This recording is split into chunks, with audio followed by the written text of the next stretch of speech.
想象一下，你终于买到了梦寐以求的最新款手机，开箱时兴奋得不得了，但才过了1个月，你开始觉得它没什么特别，甚至开始羡慕朋友手上更高阶的新机。你心想，当初为什么我不等那一款呢？在民数记11章1到9节，以色列人离开西乃山后，开始在旷野跋涉。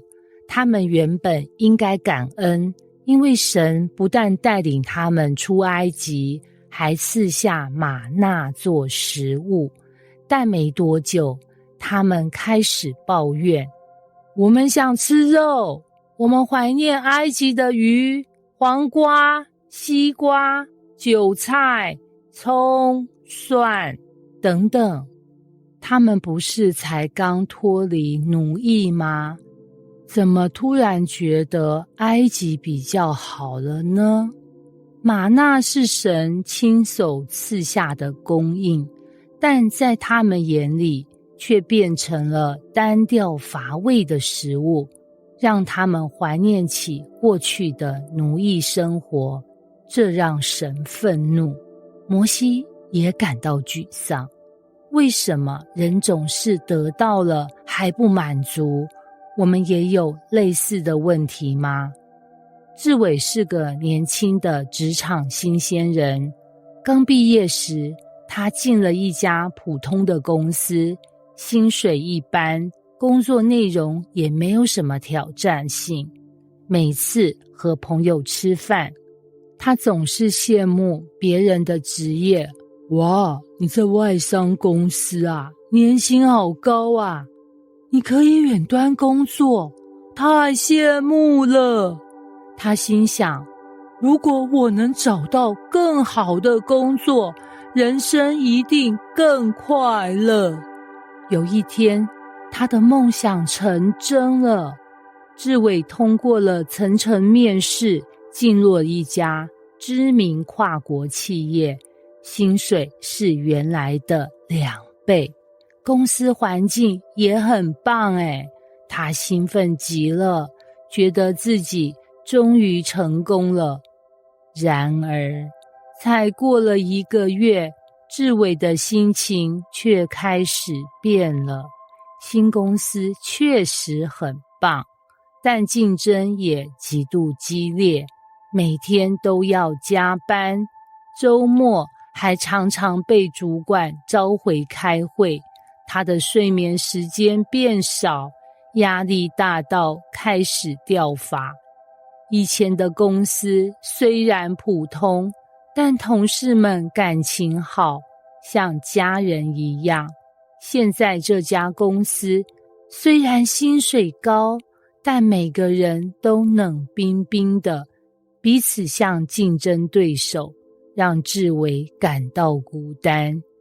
有一天晚上，他拖着疲惫的身体回家，突然想起过去的日子，当时虽然薪水少，但工作轻松，还能准时下班，和朋友聚餐、打篮球、旅游。他心想，当初那份工作好像没那么差，或许我不该换工作。有一天深夜，志伟和大学好友从文聊天时，忍不住抱怨，我觉得自己选错了，这份工作压力超大，我还是比较喜欢以前的生活。从文听完后淡淡地说，可是你当初不是一直羡慕我们在大公司上班吗？现在你得到的一切，怎么又开始不满足了？志伟愣住了。从文继续说，你是不是忘了，当初你那份工作也有让你受不了的地方？现在的你只是在放大现在的缺点，却美化过去的记忆。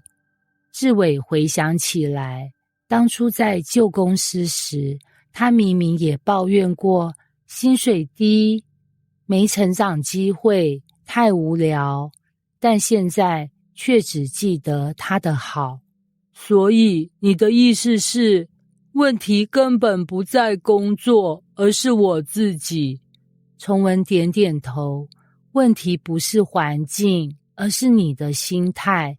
你愿不愿意用感恩的心来看待现在拥有的，而不是一直只看缺点？这句话深深触动了志伟的心。以色列人在旷野时得到了神亲自赐下的玛纳，但他们仍然怀念埃及的食物，甚至忘记了埃及的奴役之苦。